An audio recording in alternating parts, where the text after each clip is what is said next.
ए जय बाबू, एगो लवर अपना गर्लफ्रेंड से धोखा खैले बा। वो अपना साथी संगाती से शिकायत कैले बा। वो लड़की का कैसे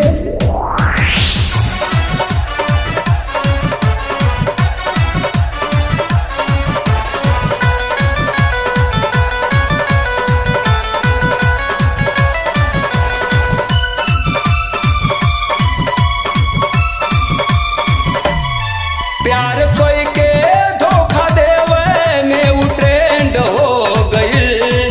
प्यार कोई के धोखा देवे में वो ट्रेंड हो गई। एगो छोड़ के दूसरा के गर्लफ्रेंड हो गई। एगो छोड़ के दूसरा के गर्लफ्रेंड हो गई।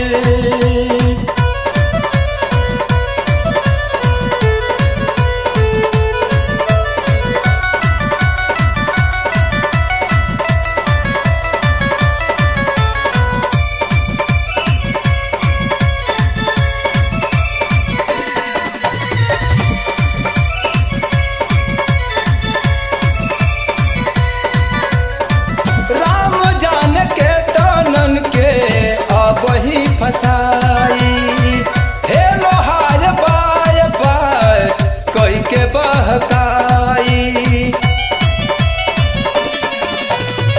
राम जान के तानन के अब ही फसाई हेलो हाय बाय बाय कही के बहकाई। लाज लागे नाही टूटल हेयर बैंड हो गई। लाज लागे हेयर बैंड हो गई।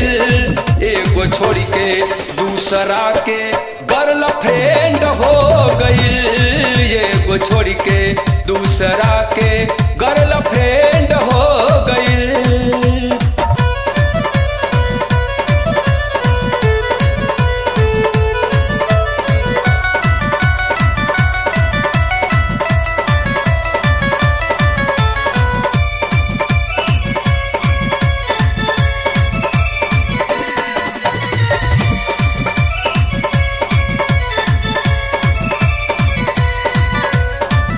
आँखिया से तीर मारे मचल बा तहलका।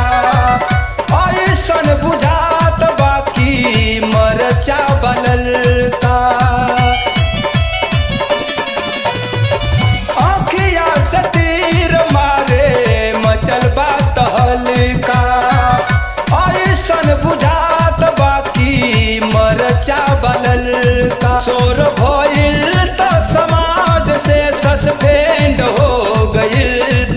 शोर भइल त समाज से सस्पेंड हो गइल। एगो छोड़ के दूसरा के गर्लफ्रेंड हो गई। एगो छोड़ के दूसरा के गर्लफ्रेंड हो गई।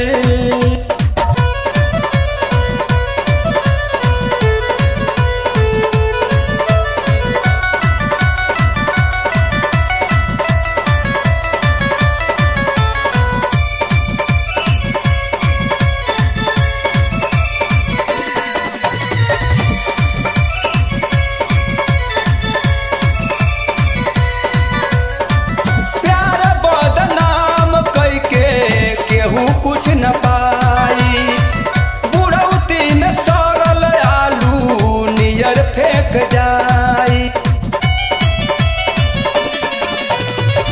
प्यारा बदनाम कई के केहू कुछ न पाई।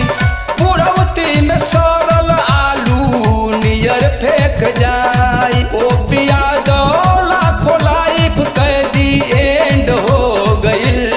ओ पिया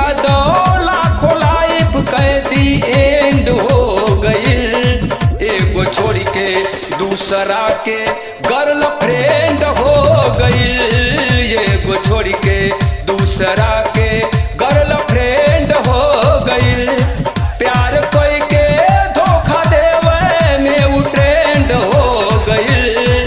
प्यार कोई के धोखा देवे में वो ट्रेंड हो गई। एगो छोड़ के दूसरा के गर्लफ्रेंड हो गई।